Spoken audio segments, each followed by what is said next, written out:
Inspiration ఎవరు, background స్కోర్లో biggest inspiration ఎవరు అంటే మణిశర్మ గారండి. Okay.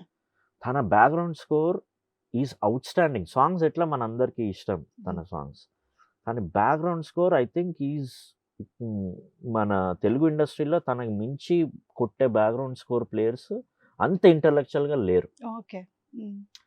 So is my biggest inspiration background స్కోర్కి వచ్చేసరికి. ఆ టైంలో మహేష్ బాబు గారి మూవీస్ పోకిరి తీసుకోండి, సినిమా. అతడు ఎలా కొట్టాడండి అసలు. అవును. ఆ మ్యూజిక్ మైండ్ బ్లోయింగ్. ఒక టైంలో మహేష్ బాబు గారి ఆల్మోస్ట్ అన్ని సినిమాలకి మణిశర్మ గారే. He was the yes, first preference. Yes, a yes, cinema ఉన్నా కూడా ఎస్. మణిశర్మ గారే ఉండేవారు.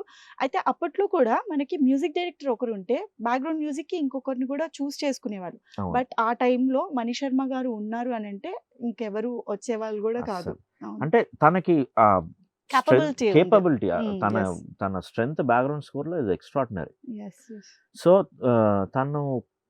తను కూడా మీరు చూడండి, సినిమాకి డిఫరెన్స్ ఉంటుంది, టోన్ డిఫరెన్స్ ఉంటుంది, మెలోడీ డిఫరెన్స్ ఉంటుంది.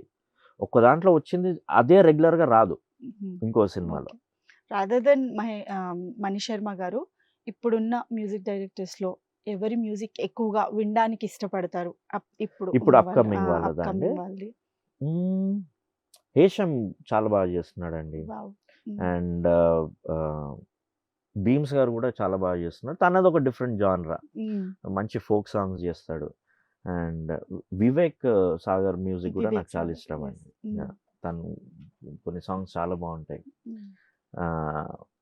అండ్ అందరు ఇష్టం అండి బేసికల్గా నాకు. ఓకే. అందరు ఇష్టము. అసలు మార్కే రాబిన్‌కి మ్యూజిక్ ఇంట్రెస్ట్ ఉంది అని ఏ ఏజ్‌లో తెలిసింది? మ్యూజిక్ ఇంట్రెస్ట్ అని కాదండి, ఇంట్రెస్ట్ తోటే